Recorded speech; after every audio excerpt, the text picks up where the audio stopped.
Absolument. Nathalie est avec nous. Bonjour Nathalie. Oui, bonjour Brigitte et bonjour Yves-Alexandre.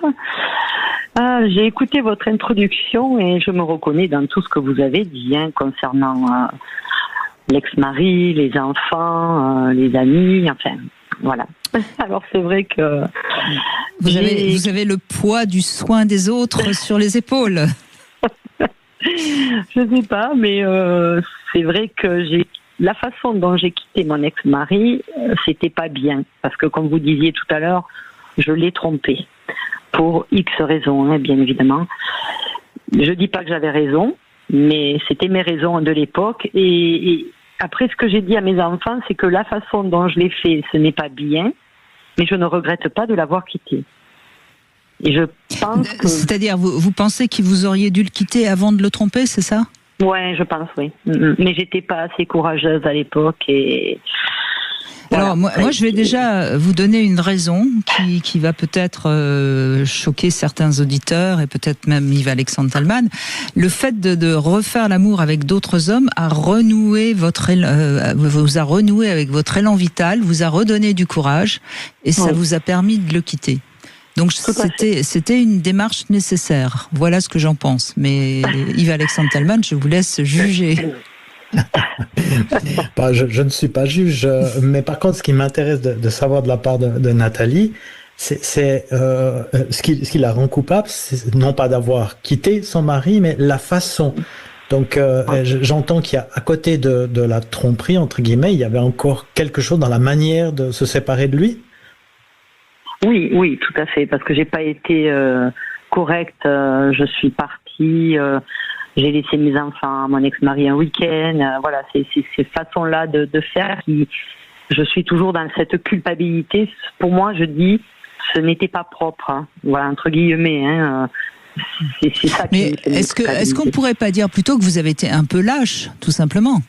Possible. Pas assez courageuse pour affronter votre mari, par peur peut-être ou par lâcheté, ça c'est vous qui pouvez nous le dire.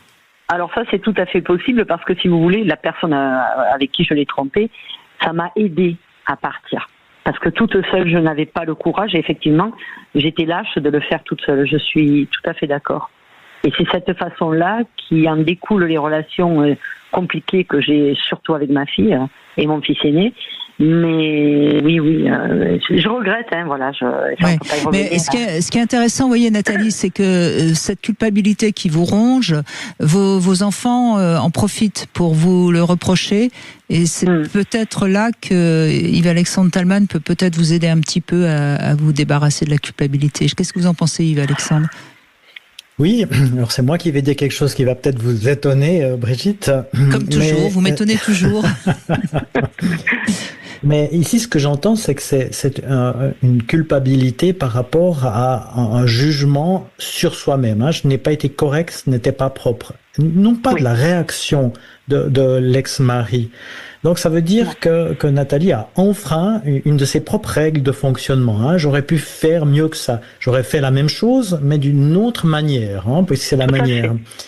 Et là, il me semble que de présenter des excuses peut bien sûr alléger, non pas d'avoir quitté la personne, mais de cette manière-là qui, si c'était à refaire, ne serait pas fait de la même façon. Ça permet aussi d'alléger la culpabilité. On le sait bien dans notre société, si on se reproche quelque chose, cette fois vraiment à juste titre, d'avoir enfreint une règle, d'avoir occasionné un tort, de présenter des excuses sincères peut permettre de passer au-delà, peut-être de réconcilier ce qu'il y a à réconcilier dans la relation. Alors, je l'ai fait il y a très longtemps, parce qu'il y a très longtemps qu'on est séparés. Je l'ai fait, j'ai bien dit à, je sais plus, peut-être un des deux ou les deux aînés, je ne sais plus, je leur ai bien dit que la façon dont je l'avais fait, c'était pas correct, parce que j'ai des valeurs et des principes qui sont contre ce que j'ai fait, et que je regrettais pas de l'avoir quitté. Voilà, je pensais que c'était, alors peut-être j'ai pas demandé pardon, effectivement, mais là j'ai peur que ça fasse loin, quoi. Ça fait plus de 20 ans, donc je sais pas si c'est approprié. Et à vous vous êtes demandé pardon ? Je pense que oui. Oui, je pense que oui. parce que je reconnais que ce n'était pas bien, mais je ne regrette pas de l'avoir fait. Et la façon dont je l'ai fait, je n'avais pas le choix. C'est ce que je me... Mais voyez, c'est là où et votre réponse, elle est très claire, Nathalie. Dans votre réponse, vous l'avez dit, je n'avais pas le choix. Donc pourquoi vous continuez à vous sentir coupable sur quelque chose dont vous n'aviez pas le choix? C'est par rapport à la relation que j'avais avec mes enfants. C'est juste ça, en fait. Oui, mais vos enfants, ils sont adultes aujourd'hui. Oui, bien sûr. Et qu'est-ce qu'ils vont faire de leur vie privée, affective? Ils vont se rencontrer eux aussi des problèmes. Bien sûr. Non, mais c'est évident. Vous voyez? Oui. Donc je pense que ce qui pose peut-être problème aujourd'hui et qui vous fait vous sentir coupable, c'est parce que vous n'avez pas la relation que vous aimeriez avoir avec votre fille, par exemple. Tout à fait. C'est là où ça coince, hein, c'est ça? Après, vous parliez, pour pas rester sur ce sujet-là, hein, vous m'avez bien éclairé, c'est aussi quand je dis des choses à mes amis ou à mes enfants qu'après je dis oh là là, j'aurais pas dû le dire comme ça, je regrette. Là, je me sens coupable. Alors, parfois, je rappelle les personnes pour leur dire je m'excuse, c'est pas comme ça que je voulais le dire. Vous voyez ce que je veux dire? Si vous vous excusez, c'est que vous êtes assez. Vous savez, moi j'aime bien cette notion de bonne foi et de mauvaise foi. Quand on a tendance à parler peut-être un peu vite, à être un petit peu, comment dirais-je, très spontané. Direct, oui. Oui, parfois on dit des choses qu'on ne devrait pas dire parce que c'est pas politiquement correct. Mais si on s'excuse après et si on l'a pas fait exprès, c'est pas grave. Enfin, il me semble. Il y a des personnes qui font exprès, on les connaît bien, de dire une phrase qui va faire mal et elles savent très bien ce qu'elles font. Mais là, c'est pas votre cas, il me semble. Oui, j'essaie de revenir parce que parfois je me dis oulala, t'as peut-être été un petit peu direct, peut-être la personne n'a pas pris comme moi je voulais le dire, et du coup j'essaie d'en reparler. Après, oui, ça c'est fréquent chez moi parce que je culpabilise d'avoir été trop spontanée. C'est un petit peu mon trait de caractère, d'être un petit peu trop spontanée, de dire les choses crûment et d'appeler et m'excuser ou de les revoir après en disant la dernière fois j'ai dit quelque chose que franchement c'est pas comme ça. Alors parfois les gens me disent oui, tu as balancé ça comme ça, c'était pas cool et tout. Oui, c'est vrai, c'est la façon, en fait, la forme n'est pas bonne, quoi. Mais c'est là où on vous dit quelque chose de pas gentil. On pourrait vous dire, écoute, on te connaît, on sait comment tu es, c'est pas grave. Et on vous répond, oui, t'as balancé ça comme ça. On vous pique un peu quand même, vous voyez? Pas tout le temps. Non, ça mais que les gens connaissent, mais oui, bien sûr. Oui. Mais ça me remet justement. Ça nourrit encore votre capacité à vous sentir coupable. Il me semble, Yves Alexandre Thalmann, que Nathalie a une capacité supérieure aux autres. En tout cas, dans cet exemple, mais je pense que ça va aussi être utile pour beaucoup d'auditrices, d'auditeurs. Si, on va dire, j'ai un excès de spontanéité, pour reprendre les termes, puis que je dis des choses peut-être de façon un petit peu crue, un petit peu rêche, quelque part, la façon dont les autres vivent, prennent, interprètent, voire ressentent ces paroles, ça leur appartient en propre. Donc, je ne peux pas et je ne vais pas m'excuser pour avoir été spontané. Parce que l'autre personne en face de moi, quand je suis trop spontané, elle m'arrête tout de suite, puis elle dit « Oula, stop, là, ce que tu dis, tu vois, ça me fait ci, ça me fait ça, j'aimerais que tu agisses différemment. » C'est pas de moi à moi, mais c'est de moi à l'autre. Là, on est dans l'interaction, et justement, cette limite entre ce qui m'appartient, ce qui appartient à l'autre, ici, elle est un peu floutée. Vous voyez, être spontané n'est pas un crime. Insulter quelqu'un, voilà, ça c'est clair que c'est un délit, c'est une transgression. Mais par contre, être spontané et dire peut-être avec des formes pas aussi douces que l'on aimerait, ça, bien sûr, c'est une question d'interaction. Et l'autre peut réagir de différentes façons, comme l'a dit Brigitte.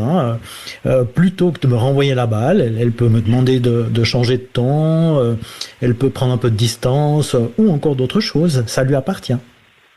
Oui, c'est vrai. C'est pas faux. Oui, je pense qu'il faut, Nathalie, que vous compreniez bien ce dont on parle quand on parle des limites de chacun. Oui. Et puis je pense qu'il faut que vous regardiez bien quand vous dites quelque chose et que vous avez l'air de vous en rendre compte quand vous êtes un peu trop spontané. Alors peut-être pas sur le moment, mais après coup, je sais pas pourquoi, ça me. Ouais, bah alors Nathalie, le après coup, c'est votre interprétation. Hein. Donc là, vous avez tout faux.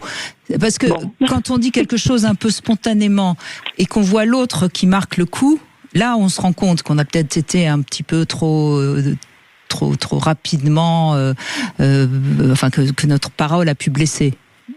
Après coup, je vois pas comment vous pouvez savoir que vous avez blessé. Vous voyez ce que je veux dire? Donc c'est vraiment vous, c'est vous qui ruminez votre culpabilité, je crois, hein, Yves-Alexandre Thalmann. C'est exactement ça. Et puis, quand on rumine sa propre culpabilité, on est un petit peu comme le shérif au Far West, c'est-à-dire que à la fois on fait la justice, on la règle, on se condamne. Enfin, on a tous les postes, les jobs sur les rôles, j'ai envie de dire, sur les épaules. Et puis, habituellement, on manque de recul quand on fait ça. D'accord. Bon, donc vous allez méditer tout ce qu'on vous a dit. Oui. Vous allez réécouter en podcast, hein. Exactement. Et vous allez faire la paix avec vous-même, parce que d'abord, mauvaise nouvelle, vous n'êtes pas parfaite. Ah oui, mais ça je le savais bien. Et vous n'avez pas à vous sentir coupable de ne pas être parfaite, d'accord? D'accord, oui, d'accord, ça je vais me le marquer et le dire tous les jours. Voilà, c'est votre petit travail de cet été, Nathalie. Je veux vous retrouver à la rentrée de septembre totalement à l'aise et plus du tout dans la culpabilité. C'est promis? Déculpabilisé, promis. Merci beaucoup. Merci à vous, parce que à mon avis, on a commencé avec un témoignage qui met bien au clair tout ce qu'on a à voir avec la culpabilité dans notre société judéo-chrétienne. Je vous propose une petite pause, Yves-Alexandre.